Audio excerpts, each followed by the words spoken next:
This is Cover 2 Credits. I know we said we were going to do a Friday video, but life has kind of delayed us a little, so we're going to make it a Saturday video.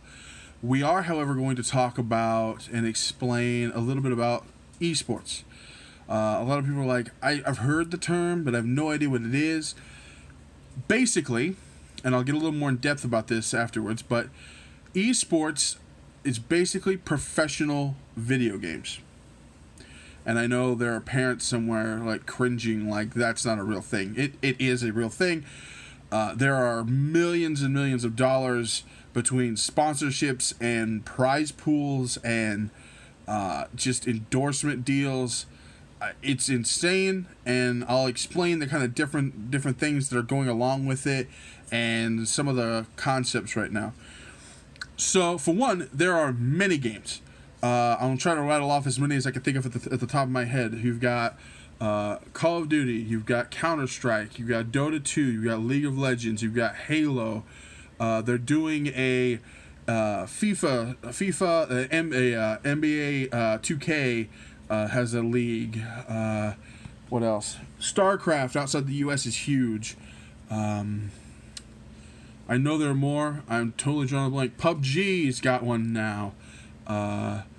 Overwatch League.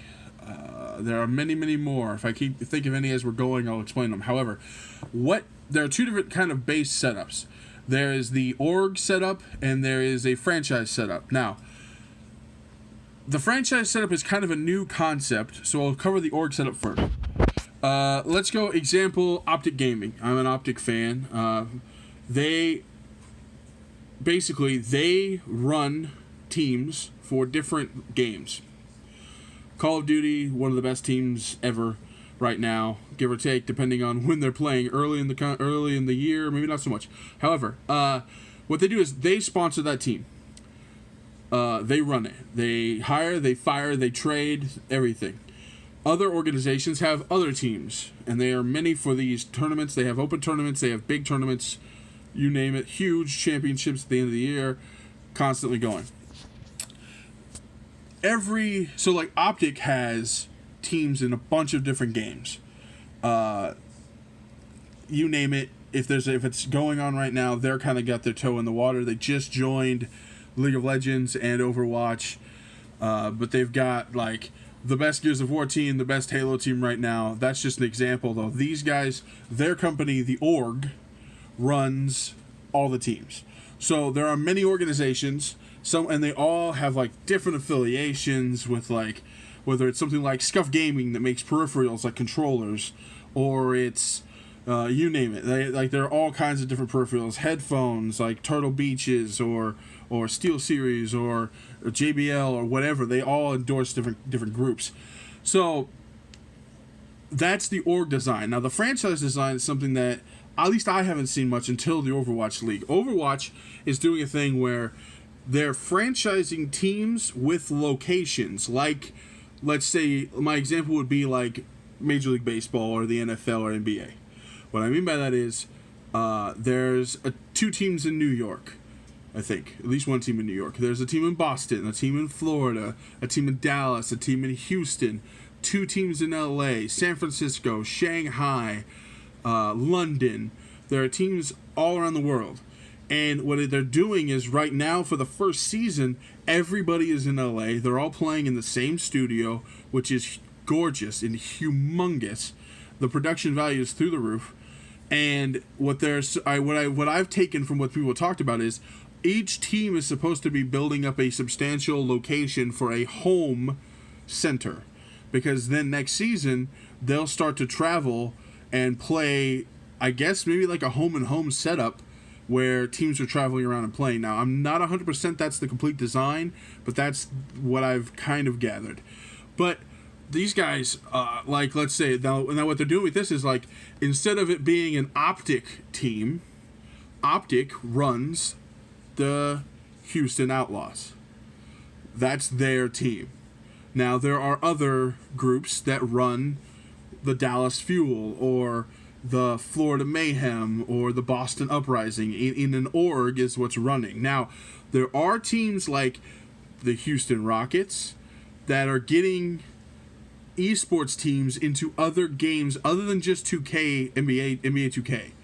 I believe they have a League of Legends team. I'm thinking I'm not thinking of the name of it right now. If I think of it and I find it, I'll put it in the video right here.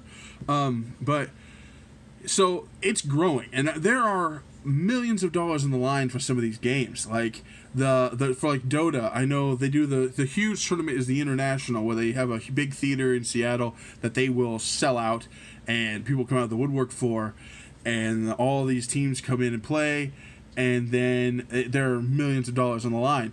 Call of Duty, they've had the championship finals in different places last year, or I think usually it's in like Anaheim area, but they have big tournaments in Vegas. They have tournaments. They just had a tournament in New Orleans.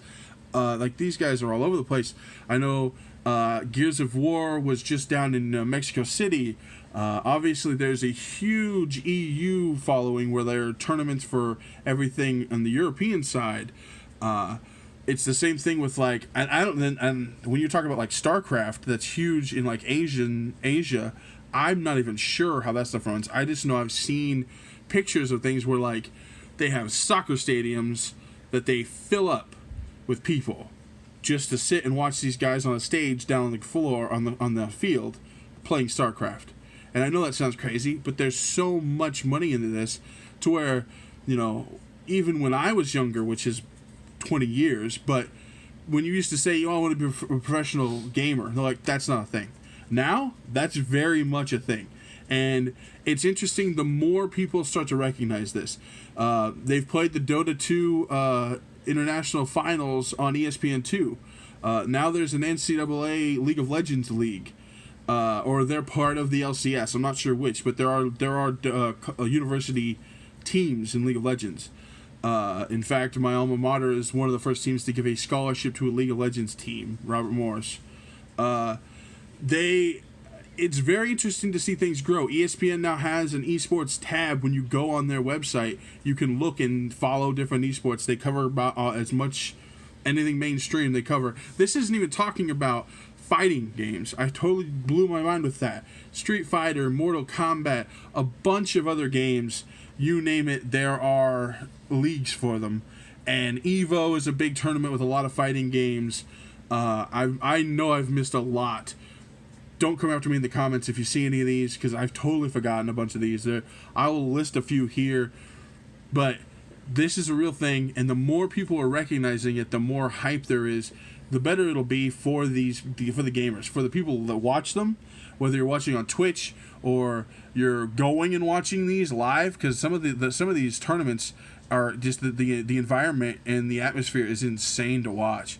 So, you know, I just think it's interesting, and like every Friday, I think we're going to talk a little bit about esports. If you have any questions about anything we covered, put it in the comments below. If I can find out the answers, I'll try to explain it.